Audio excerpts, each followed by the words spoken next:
waaw loolu peut être mën nañ see ñëw xam nga à la une du soleil Serigne Gueye Diop moom moo fa nekk démb dama déglu sur RFM mu ne que dañuy dissoudre assemblée nationale defe naa sax dafa daal le 2 décembre dinañ dissoudre assemblée nationale. C'est une déclaration politique mais balaa ñuy dissoudre assemblée nationale il faudrait que ñu xool yenn paramètres yu am solo parce que sinon gëm naa ne c'est très risqué pour bu nekkee ne dans ces conditions là. Politiquement pour kiiraay dans ces conditions là c'est très risqué pour ñu dissoudre assemblée nationale. Parce que bu ñu dissoudre assemblée nationale la mooy xew parce que déjà Pastef am na expérience dem législative moom kese déjà am na expérience bi def na ko il y a 2 ans bu nekkee dañuy dem ba le 2 avril def na ko il y a 2 ans ba le 2 décembre kon exercice bi pour Pastef defaat ko si benn temps record du jafe parce que mécanisme yi mi ngi fi ba tey li ñu tegoon mi ngi fi ba tey donc quelques petits détails rek la ñuy changer si wàllu investiture ak yooyu ak ñenn ñi nga xam te nii mooy li ñu doon wax sànq jàpp nañ ne ñu ngi woon seen liste ànd ak ñoom ñu seppi leen indi leneen mooy te dissolution dafay tënk boo dissoudre dans les 3 mois yi si topp war nañ dem élection. Effectivement kon 3 mois nga am. kon 3 mois si élection boo xam ne nii raw gàddu la moo si ëpp doole si département yi notamment raw gàddu ba ëpp doole boo jëlee lépp. si élection bu mel noonu boo si dem. warul nekk loo xam ne da nga ci dem ak koo xam ne nii am na avance bu bëree bëri si yow politiquement boo amagul avance fi ma ko teg mooy kiiraay mi doogaa judd kiiraay amagul expérience dem moom kese. xalaatu sax dem moom kese bu naree dem législative amagul expérience dem en coalition parce que mi ngi doogaa judd kon dafay jàng kon première expérience politique am lay doon bu nekkee danoon dana dissoudre le 2 décembre war a dem dans 3 mois ay élection donc si diggante boobu war a waxtaan say alliance wala tabax sa parti ak yooyu te jamono jooju yow ki nga jaakaar lool mécanisme yaa ngi fi ba pare il y a 2 ans defoon na lu mel noonu kon kooku machine am moo gën a huiler sa bos kon kooku pour nga liggéey lu ko may moins de 100 députés lu jafe-jafe la. Je dis moins de 100 députés parce que déjà à partir de 99 députés rek c'est 3/5 bon la boo amee say 100 députés loo bëgg a doxal assemblée nationale mën nga koo doxal.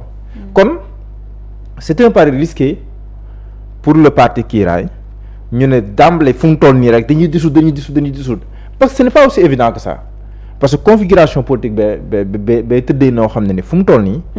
même bu naree dissoudre yi tamit pour nga am renverser la tendance am une majorité absolue à l'Assemblée lu jafe-jafe la nekk parce que au même moment qu'est-ce qu'on est en train de voir sur la scène politique mooy Pastef mi ngi dérouler ses activités mi ngi def le travail de terrain nécessaire Pastef seen président parti loolu lay tooñe waa Kiiraay da leen naan yéen ñemewoo leen terrain bi salon yi rek ngeen ñemewoo leen jënd ci salon yi loolu critique la bu mu leen di def mais xoolal bii la lettre du président du parti Kiiraay jénnee ba tey mu leen di wax dem leen à la base dem leen sur le terrain qu'est-ce qu'on est en train de voir ay nit yu ñuy recevoir kon ba léegi ça se passe dans les salons et dans les bureaux or la politique ce n'est pas une affaire de salon c'est encore moins une affaire de bureau c'est une affaire de terrain c'est vrai que ñu ngi recevoir c'est vrai ay maire lañ am nañ base am nañ nangam loolu yëpp on est d'accord mais tant que li leen président wax ci lettre am boobu wàcc sur le terrain xamala parti bi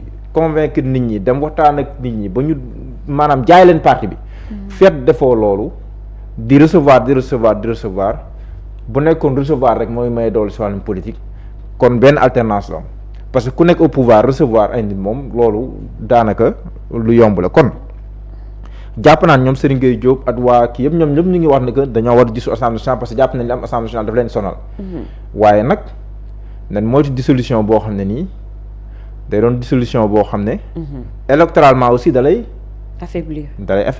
affaiblir dëggantaan. un pari risqué.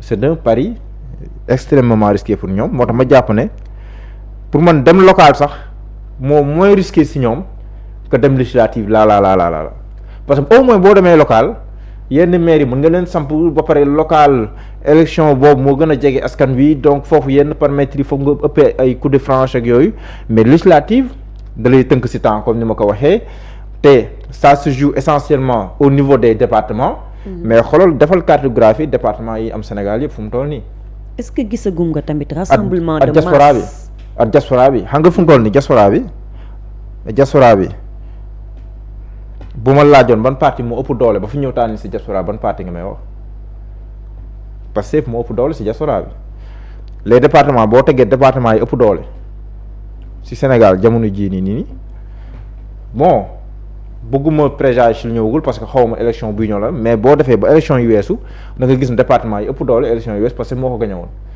président Diomaye dina ma ne waaw parce que boobu dama see nekkoon maa nekkoon président de la République dañoo campagne que man la ñuy jox majorité loolu yëpp mën nañ ko nangul mais ak lii di xew nii à l'Assemblée nationale bu naree campagne lan la kiiraay di campagne supposons que kiiraay day campagne jox leen majorité pour la stabilité jox leen majorité pour ñu préserver la République ñoom loolu la ñuy campagne parce que loolu mooy seen élément de langage jox leen majorité pour ñu mën a assurer la stabilité institutionnelle du pays parce que gis nañ lu fi xewoon loolu mën na nekk seen élément de langage 2024 li ñu doon campagne le Sénégal entouré par une ceinture de feu kon on a besoin de stabilité jox leen réew mi ñu am expérience Amadou Ba loolu la campagne waaw voilà waaw loolu tam c'est vrai mais en face loolu la Pastef di campagne jox leen majorité pour que ñu doxal ñun li leen diggoon en 2024 ba ngeen fal ñu jox leen majorité ngir ñu yeggali sumb bi nga xam te ni defoon nañ ko te am na lu ñu jot a def mooy xeex nañ mbirum borom ñaari tur yi jox leen majorité pour engagement yi ñu jëloon seen ñu mën koo respecter parce que gis nañ ne ñoom seen élément de langage loolu lay doon gis ne président la mu waxoonte woon ak yéen génn na si léegi ñu jox leen majorité pour ñu imposer président entre guillemets pour que mu mën respecter ses engagements. nee nañ assemblée mooy dernier verrou. bi leen dese pour sauver le projet. pour sauver le projet référendum bi war a ñëw tam peser waat ci kaw kiiraay. ah non man référendum moom gëmuma ko. non handicap bi maanaam du ñu dem référendum. waaw loolu tam ay argument de campagne la nanguwuñu justement léegi boo tegee argument de campagne nga kii. te bu ñu fàtte ne mbir bi du doon Pastef ak kiiraay donc mais li des opposition bi. ñoom màggee seen d'un côté xaw ma na dinañ ànd ak kiiraay mais législative gëm naa ne local. alliance yi nga mën a am sax doo ko am si législative parce que ku mel ni ñoom màggee seen par exemple mu leer na ñoom bu ñu demee ñoom kese ak seen coalition lu mu dee mën nañoo am 2 députés or bu ñu àndee coalition si ay positionnement mën na am sax benn député la ñuy am mais nga foog ñoom duñ préféré dem ñoom kese ak ñu àndaloon. est-ce que yaa ngi parce que calcul yooyu ñenn da koy def. moo tax man ma jàgg soxla sama si ñëwaat man dama gëm ne si c'était à refaire pure élection yu weesu au pire des cas moom rek kay dem. parce que au moins foofu leer na kon dina am ñaar ba ñetti député au minimum mais bi mu demee en coalition loolu la ko jural benn député les calculs yooyu dafay ñëw si législative nit ki bi ànd ak yow day xool bon su ma ànd ak yow lan laa si mën a am su ma demee man kese lan laa mën a am bu ko leeree ne bu demee moom kese ak ña muy ànd ak ña mu yàgg ànd ak bu ko leeree ne dina am lu ëpp loo xam ne bu ànd ak yow du ko am mais nga foog ne du ànd ak ñam doon ànd te calcul yooyu yëpp est-ce que xañ na fiat c'est vrai que président bu naree dissoudre tey jii la si commencé travailler parce que président bu naree dissoudre moom rek kay xam ne dina dissoudre kon dina si travailler balaa mais Pastef toogul Pastef mu ngay sóoraal ne que buñ àggee 2 décembre à tout moment président mën na dissoudre kon toogul ñoom sax dañuy wax ne ñoom yàqamti nañ dissolution kon te yeneen si opposants itam ñu ngay liggéey Barthélémy Dias mu ngay def un travail de terrain Thierno Bocoum ba ngay def ay live sur Facebook Pape Djibril Fall mu ngay def ay travail de terrain comprendre nga yeneen Thierno Alassane Sall gis naa ko mi def ay tournée donc ñeneen ñi waa PDS ak bon ñooñu gisuma trop ñu def ay activité mais pour dire que ñii ñu ngi def la bataille de l'opinion ñu ngay def la bataille de terrain mais bu suma demee ñoom tam ñu ngay liggéey kon géew bi du Pastef kiiraay kese mais boo naree dissoudre si conditions yi nii ndax mën nga am majorité absolue bon néew ma du am de mais si ni ma ko gisee nii daal ni ma ko tegee nii sur la carte nii électorale sur la table nii rek quoi théoriquement jàpp naa ne loolu liggéey bu jafe-jafe la moo tax waa kiiraay fu mu toll nii ñoom nañ liggéey loolu balaa ñoo wax dissolution nañ liggéey les préalables pour man la première règle et celle qui me semble plus fondamentale fu mu toll nii mooy def le travail nécessaire le travail de terrain à côté du recrutement entre guillemets de maire de président de conseil départemental yooyu yëpp c'est important mais le travail de terrain c'est important mën a convaincre les masses parce qu'il y a un baromètre bu simple gars yi da nga koy xeeb mais baromètre bu am solo la un leader politique buy wax am ay milliers de personnes yu koy sax à temps réel waxuma nag loo xam ne da nga ko booster sur YouTube ak yow waxuma loolu mooy par exemple un leader politique qui parle nga xam ne boo cumuler le nombre de vues loo xam ne ni c'est du réel c'est du concret bu am ko boo boolee Facebook YouTube ak yeneen reprises yi nga am au moins 2 millions de vues en 48 heures wala 1,5 million vu en 48 heures comme lu mel ni lii Ousmane Sonko def barki démb mais loolu ce n'est pas négligeable mënoo ko comparer ki nga xam ne bu waxee pour ñu reprendre ko dafay jafe c'est vrai que nag c'est pas un critère absolu parce que am ñoom tamit kenn xamul leen au niveau national mais seeni terroir da leen xam am na fi am na ay maires yoo xam ne ni par exemple doonal ku la neex mais boo leen fekkee seen gox mënoo leen fa gañe am na de koo mën di doon nag mënoo leen gañe seen ay maires surtout seen localité am na mais loolu c'est inscrit si benn circonscription boo xam ne nii benn commune mais jàpp man sax am na département bu nit mën a téewee noonu mais commune am na mais loolu boo ko traduire au niveau national ban effet lay am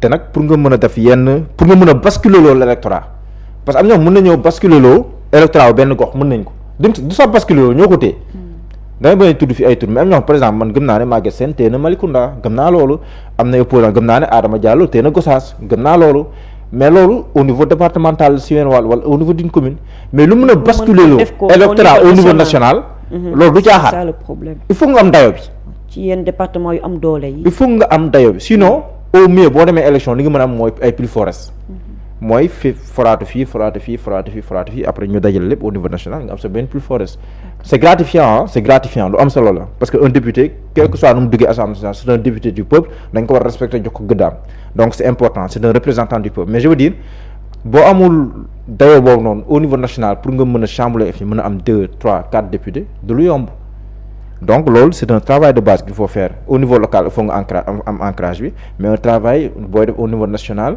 mais surtout au niveau aussi de la diaspora parce que la diaspora da nga koy xeeb mais la diaspora elle influence beaucoup surtout au niveau national changement yi am da nga koy fàtte dañuy jàppane Pastef kese la mais même président Macky Sall alternance bi moom bokk na si li ko gën a dooleel mooy la diaspora parce que moom dafa amoon une avance au niveau de la diaspora si lu bëree loolu ça s'est traduit moo tax bi Barthélémy Dias waxee 4% la diaspora naam boo koy jël si fichier électoral mën na la jox loolu mais diaspora bi doyam weesu na loolu te baa nga koy xam nga dem fa di nga boo demoon si diaspora gis engagement bi ñu am na te koo gis mu nekk si diaspora bi jàppal ne mën na influencer njabootam fii te ñaata ñoo nekk si diaspora bi di voter yenn saa ñuy votelu ba si bi ñuy jaay carte Pastef fii par exemple gis naa ko wax mën naa tudd turam parce que bon da ko def si Facebook je l'ai lu ku mel ni docteur Mouhamed Mansour Diouf par exemple te mu nekk en France il est médecin militaire bon Mansour Diouf xam nga ko mais moom mu ne sax moom léegi moom dina jënd waaye dina jëndaale njabootam yëpp bon dama tudd turam parce qu'il a écrit sur Facebook donc mi ngi si penc mi mais ñu mel noonu dafa bëri si diaspora bi ñoom li ñuy def duñ si yem ñoom kese mais dañuy influencer waale seen njaboot xam nga ku la mënal sañal la loolu tax diaspora am doole benn diaspora benn sénégalais de la diaspora mun na dundal minimum 10 personnes moo yor cin li fayal njàngum gone yi fayal sa formation say frères et sœurs ak yeneen ba ci sax jàkk ji ci koñ bi dañuy xaar sa loxo ñëw mais ku la sañal ku la mënal sañal la kooku noonu pour nga am influence ci ay décisions mais day yomb mais dafa am benn affaire bu Moussa Baldé wax ci émission fan yi passé dama ko déglu sur la RTS mooy président du conseil départemental de Kolda voilà mooy président conseil départemental de Kolda nekk mathématicien nekkoon ministre de l'enseignement supérieur il est professeur mais Moussa Baldé parfois da ngay nekk ak nit ki ngay xool ni même bu ñu bokkul côté politique mais il est cohérent et il est du ma ne vaillant sax mais il est lucide les pieds sur terre ci ni muy analyser politique maanaam xam na ni am na force mais day nangu ay faiblesse am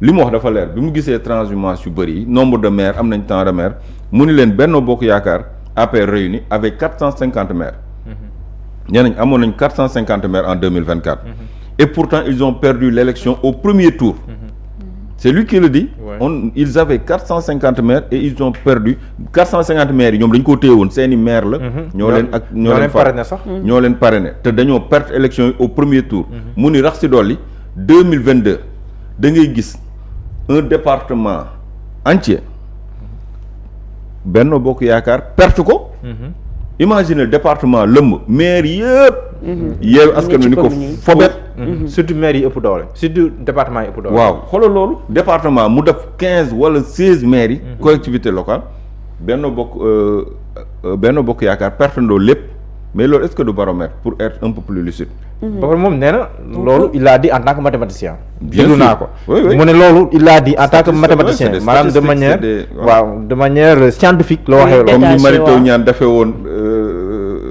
analyse mathématique bi indi ko ci formule plus simple est-ce que xam nga Diomaye Sonko mooy Diomaye mooy Sonko théorie boobu ci Mary Teuw Niane la jóge man si El Malick Ndiaye laa ko njëkk a dégg. man ci Mary Teuw Niane laa njëkk a déggee théorie Diomaye mooy Sonko te daf ko démontrer mathématiquement pour aboutir au résultat donc Sonko mooy Diomaye mooy Sonko. xanaa sous forme d'équation la ko defee woon. waaw sous forme d'équation ba ñëw ci résultat final bi. pour démontrer que l'un est l'autre et que l'autre est l'un. donc yooyu yëpp. c'est des comme nii noonu kon jël tey gagné tey man daal jàpp naa ne législative yi président mën na dissoudre moom am na décret pour dissoudre mais gëm naa ne. dissolution pour lu ko mën a ñombal président aussi waa kii laay di wax mooy ñu teg ci loxo président dara mooy loo xam ne au moins bu mënul renverser complètement la tendance au niveau de l'Assemblée nationale. mais mu mën a xam voilà équilibre. parce que président fu doon li mu gën a soxla Assemblée nationale bon viser la majorité. mën na nekk un objectif bi muy viser pour au pire des cas daanu si li xaw a nduróog équilibre tuuti parce que loolu rek bu ko réussir c'est une prouesse politique. mais pour mu réussir loolu. fii ak 6 mois 7 mois parce que li ñu dox suñu diggante décembre est-ce que mën na 7 mois. non on est en août. septembre octobre novembre décembre 4 mois. 4 mois boo si boolee yéen ñetti weer yi yaa ngi 7 mois kon fii ak 7 mois. pour nga renverser cette tendance là bon il a le professeur Mary Teuw Niane mathématicien peut-être mën na ko jox ay formule mathématique yoo xam ne nii. formule mathématique boo xam day valable tey après nga changer de camp nga bëgg koo dëppar ñi Sonko mooy Diomaye mooy Sonko tey nga bëgg ñoo créer lan. waaw ay te mathématique c'est du concret du magie du luxus. nga tey nga bëgg a créer ay bonne formule. dafa mel ni bi président Ousmane Sonko di ànd ak Déthié Fall ci campagne mu ne Déthié Fall mathématiquement moom mooy xam nga moom comme ingénieur technicien la moom campagne moom sur langue mathématique la koy indalee quoi naan on a parcouru tant de kilomètres boo ko boolee nangam en nombre de jours moo lay jox nangam donc yooyu loolu la ko Déthié Fall doon njëriñ ci biir campagne bi te Déthié dafa aay ci yooyu quoi mais loolu encore que le terrain mooy déterminé quel que soit koo mënti am. boo may fukki Déthié Fall am junni Mary Teuw Niane te terrain bi téewoo c'est compliqué. waaw mathématique boobu mënoon na ko jariñ ba mu bëggee maire Saint-Louis alors. wala sax le grand mathématicien. wala sax bi mu nekkee candidat waaw candidat à la mairie en 2022. mathématique bi mënoon jariñ kon instant bi non mathématique maanaam di nga xam yoon wi de mais maanaam par exemple dafa mel ni mbër bi am dafa màgget bu la gisee yaag baab ngeen di bëri xam na clé bi xam na ne bu defee lii mooy daan biraa mais mënu ko parce que kàttan bee fa nekkatul maanaam xel bi mi ngi fa maanaam clé bee ngi ci xel mi xam na ni lii bu ko defee mën na daan diw mais matérialiser ko kàttan bee fa nekkatu voilà mooy kàttan ci wàllum politique kàttan day ànd ak doole politique du mathématique de waaw maanaam ci wàllum politique du mathématique de da ngay wax stratégie da ngay wax nit ñi lu dal seen xel yaa ni woon lii dama koy def nga ñëw dafoo ko war nga xam li la ciy xaar mais politique moom stratégie baax na de mais stratégie day ànd ak doole stratégie lu mu rafet bu sa doole bi topput du dem fenn macha allah jërëjëf Mouhamadou Diallo Babacar yow lan mooy sa jàngat ci configuration bi nga xam ne ñu ngi koy gis. non xam nga kiiraay étape bi mu toll nii. lu compréhensible la pour un parti politique buy doog a juddu bu fekkee da nga bëgg a conquérir peut-être yenn zones yi wala yenn communes yi da nga war a nekk dans l'obligation def ce que l'on appelle benn implantation territoriale. implantation territoriale boobu noonu du luy xëy rek daanaka wasin. je l'ai toujours dit ici. La force ou bien la popularité en politique ça se décrète pas ça se construit dans le temps te amul benn parti politique bu mën a juddu tey xëy màgg tey mën tey daan ñëpp tey mënul nekk une possibilité c'est-à-dire parfois nag li ñuy jàngal ak li nekk la réalité mooy parti politique yenn doy yi su ko bëggee am il faut que mu ramper parce que lu tax may joxe exemple Pastef ak exemple APR parce que dañoo illustrer dans le temps APR avec le président Macky Sall gis nga nu mu xëyul wasin mais foofu ku ne mën na joxe ne président Macky Sall li mooy fort bi ko mayoon ba à un certain moment moo am réussite avec son parti politique. Notamment jël divorce consommé ko mais accepté ko ba pare encore aussi nangoo teg de côté lépp lu ko parti politique bu mayoon ba pare dem wuti ji ay yëfu boppam avec PDS.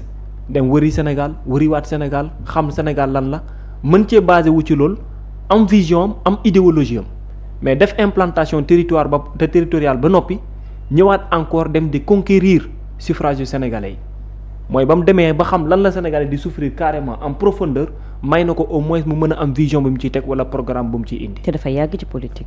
Pastef dans son temps boo ko xoolee bu baax nee naa la ça ne suffit pas seulement d'avoir benn implantation territoriale une idéologie une vision. mais il faut qu'il y ait parfois aussi un leader boo xamante ni mën na la may lu bare bari te Pastef ci li ko def lu ëpp daanaka boo koy xool mooy un leader politique dafa bokk ci ni mu tëllee aux yeux des Sénégalais li gënoon jafe sur les hommes politiques boo ko doon xool Pastef moom la jaayee son parti politique et son leader politique mooy question de jub ak jubal c'est-à-dire la personne ci fa mu nekkoon la mu doon gérer na doon gérer c'était rare à l'époque nga mën a gis benn personnalité bu mën a taxaw ne maa ngi fii jaar naa fi dund naa li def naa nangam ak nangam ak nangam ak nangam kan moo mën a wax ci man nangam ak nangam d'autant plus nag ay nit ñoo xam ne da nga bokk ak ñoom ci benn station bu nga ne ñëpp booloo jël la choisir la pour nga nekk au devant de la scène parti politique boobu aux yeux des Sénégalais wala dans un pays boo xamante ni dafa am lu ñuy prôner en termes de valeur pour que nit ku mel noonu am fa benn prouesse bi du mën a nekk loo xam ne dafay jafe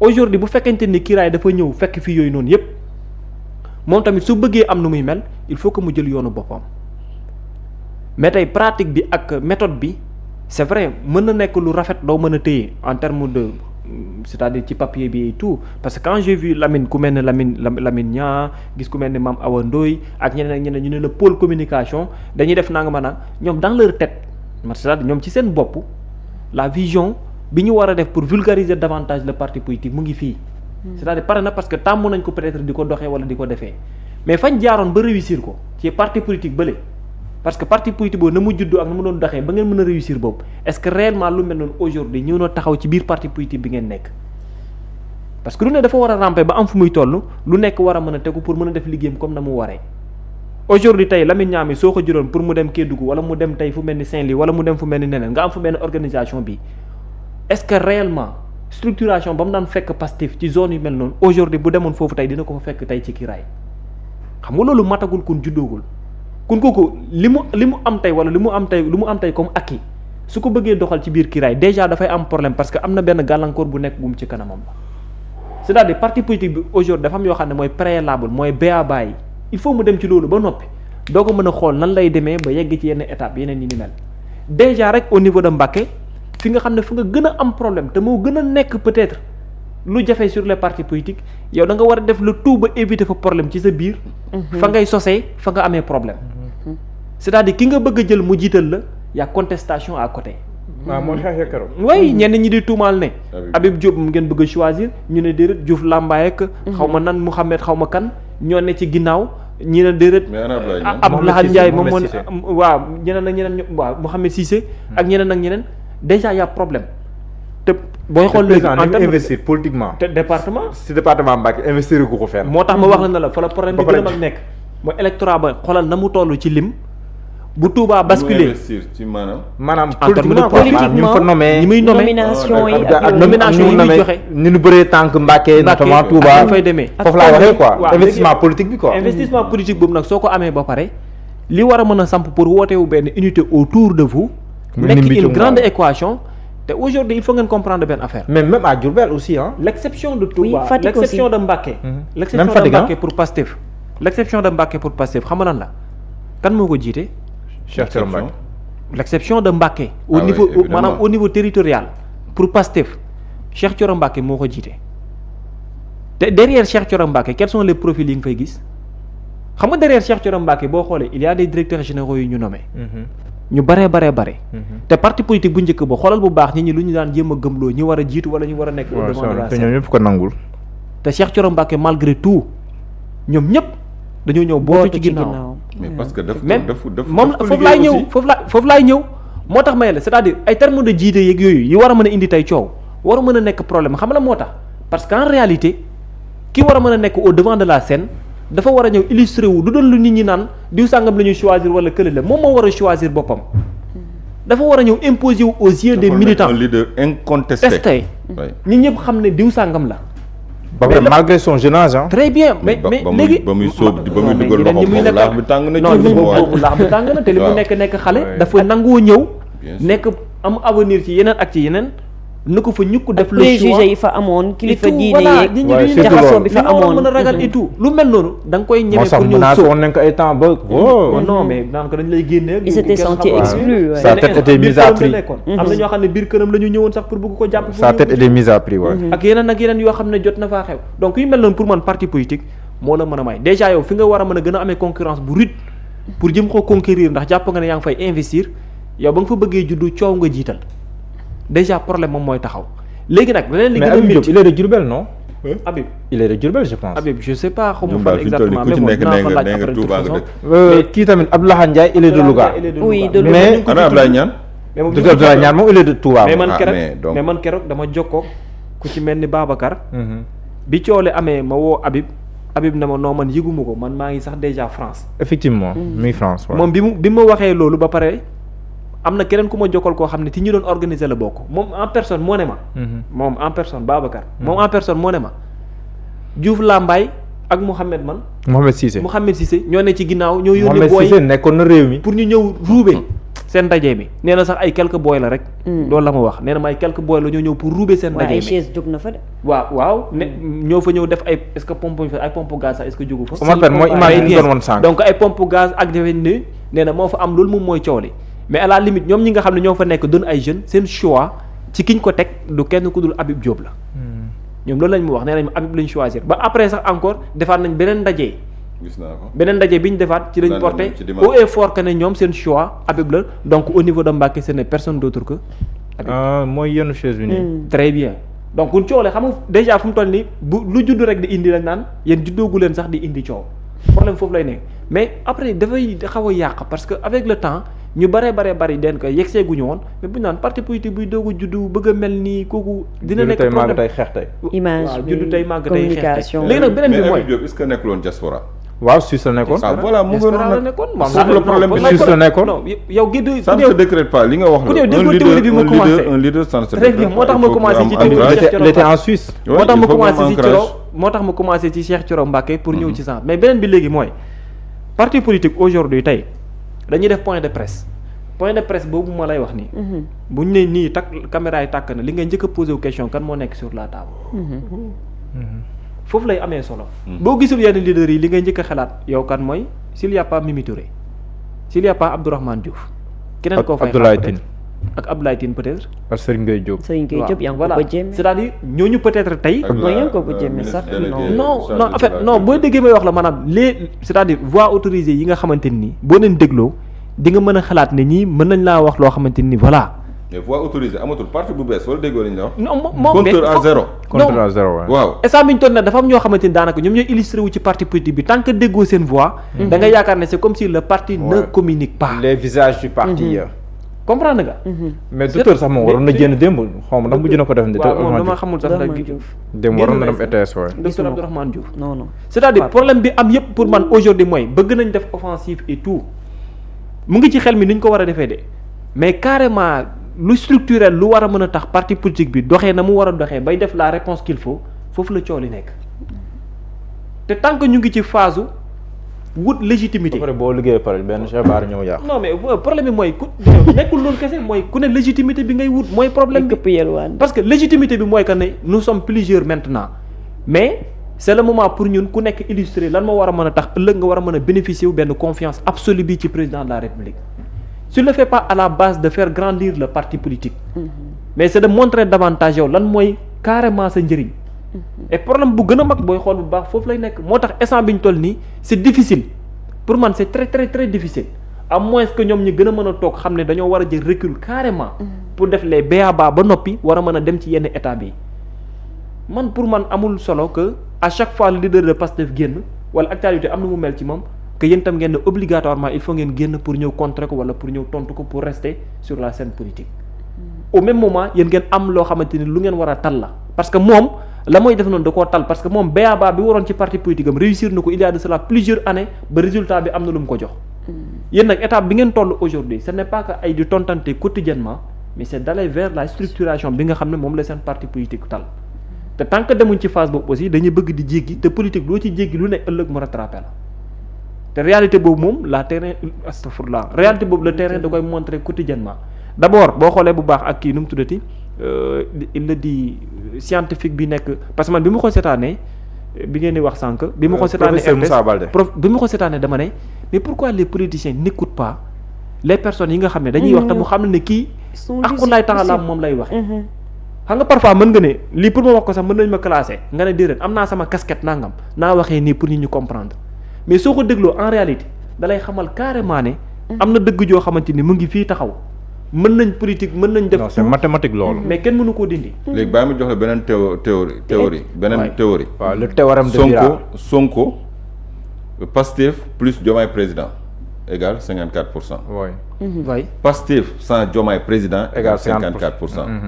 Diomaye président. non yokk 54,28. 28 54,50. waaw d'accord je reprends. waaw Pastef plus Diomaye président égale 54,28%.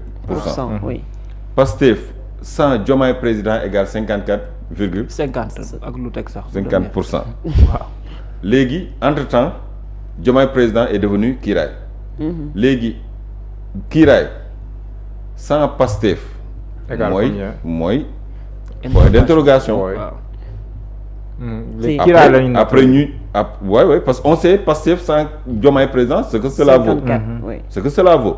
léegi Kiiraay l'inconnu. mais que l'inconnu c'est ce que pèse Kiiraay.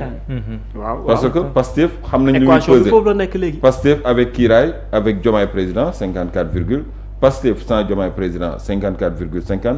léegi Diomaye président est devenu Kiiraay Kiiraay sans Pastef égal combien. égale combien. élection yi ñoo koy les définir internautes peuvent répondre ah. waaw, élection yi mais ñoo koy déjà, définir. mais Khadim Bamba Diagne moom tamit un autre économiste. oui kon mun naa Il ne est xarañ na pertinent. si wàllum gànt ak yooyu. Oui. néew na daal Diomaye président égal.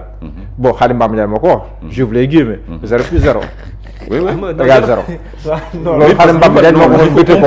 ñi ko composé waaw waaw ñi waaw. composé Diomaye président Non, xam c'est nga- toujours 0 plus 0 non plus xamul 0 tax jusqu'à foofu l'infini aussi égale peut-être 0. que mu nekk loo xam ne mën nga ko. loolu la Khadim déjà- Bamba Diagne wax parce économiste. que déjà léegi li nga war a bu dégg. bindee aussi un livre dégg nga maa un téere sax Ah, bah. un livre sur comment votent les Sénégalais noonu la ko intitulé woon. léegi beneen bi mooy Khadim Bamba Diagne. beneen bi mooy Amadou Ba moo joxe. et je ferme les guillemets. Amadou Ba moo joxe Khadim Bamba exemple. Diagne la. Amadou Ba moo joxe exemple ma dem ci exemple bi. Khadim Amadou Ba moo joxe exemple. dafa ne rato xam nga rato ku koy jëfandikoo ku ne da ngay taxaw ci digg ba. bu dee sébb ngay defar. da ngay taxaw ci digg ba di xëcc. muy ñëw ba mu wër la. oui soo paree da ngay seppeeku ndànk ci digg ba génn. Génn, waaw. jàkkaarloog sébb bi. bien sûr. xam nga nga cay teg costal. xam nga lu ma la bëgg a wax foofu pour ñu comprendre mooy benn bi mooy nekk coow est-ce li. que forcément da nga war a constat yow tamit. ah di- bu dee c'est gerte bu dee gerte gi nga séparé ak ngooñ bi nag. quand même. bu dee gerte gi nga séparé ak ngooñ bi da ngay constat. boobaa bàcc ngay def. waaw kay kon boobaa bàcc ngay def. postal mën na si am bàcc mën na si am. boo non, bàccee ba amul pare mën a wala xamal. séparé ngooñ mi non gerte ala doo kulu constat alin jàmbar. ala kulu alin ala kulu alin waaw réduction lay nekk parce que ku dajale ku ne di nga tànn waaw.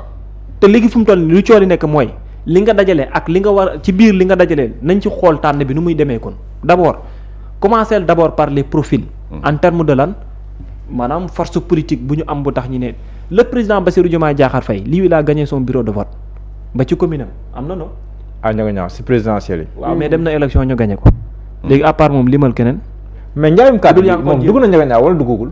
non commencé non dañoo annoncé rek mais Commencé- commencé dugg bu bu njëkk a ñu dem. vente de carte. Yankoba Carte Diémé Pastef yi. Kiiraay. Yankoba Diémé bi muy ah gagné d'accord Kiiraay Pastef. non Pastef ah ok. d'accord si njaayum carte yi dugg na ci njëga ñaaw. non Gisaguma ko de. commencé njaayam carte mi Waaw, ah déggaguma Pastef ko. ah Waaw. loolu déggaguma ko Yankoba Diémé bi muy nekk Pastef dafa gagné woon léegi voix yi ma lay wax ni mooy voix yi gën a kii ci biir Kiiraay politiquement ñoom laay wax pour nit ñi xool PC bi carrément Serigne Gueye Diop Abdourahmane Diouf soxna Aminata Serigne Touré Gueye Diop daa gagné. Aljuma Sow nekkoon na laay maire wax Sandiara. Sandiara. Yankoba Diémé ak ñeneen ak ñeneen léegi ñooñu ñoo fa taxaw daanaka booy xool bu baax politiquement non bu taxaw non reprends. non mais dama ne Serigne Gueye Diop. Serigne Gueye Diop waaw Benn moom il était maire de moom Sandiara. nekk na Abdourahmane maire Diouf. Sandiara. fan la taxaw. non waxuma daj taxaw dama lay wax maanaam ñi yor parti politique wala ñi fa gën a am tur laay wax ok ci biir le président de la république ak ñan daanaka ñeneen ñi nga mën a calculer ñëpp daanaka booy xool bu baax tur bi Aljuma Sow peut-être way léegi calculer Sokone. waaw léegi calculer ñooñu léegi wala Soomun. waaw léegi calculer profil yooyu nga xool aujourd'hui bu ñu dessiné au niveau du parti politique ak ci seen wàllum électoral lan lay joxe comme force bu tax ñuy war a mën a téye ne parti politique bi am na ko man ci ñi dem ñëpp ñi nga xamante ni nekkuñ ci ñu man kenn nit laa ci xam koo xam ne politiquement mën naa la waxal na la en réalité dem naa ba fekk ko sur le terrain wala dem naa dëkkam gis naa ko. xam naa peut-être loo xamante ni lu mu téye la. muy kan Ismaïla Kébé mën naa koo seddal ne am na lu mu téye. maanaam ñi bàyyi Pastef laay wax. ñi bàyyi Pastef dem ci rejoindre kii moom laa xam quoi je veux dire les autres je les connais pas. parce que dem naa ba Sokone.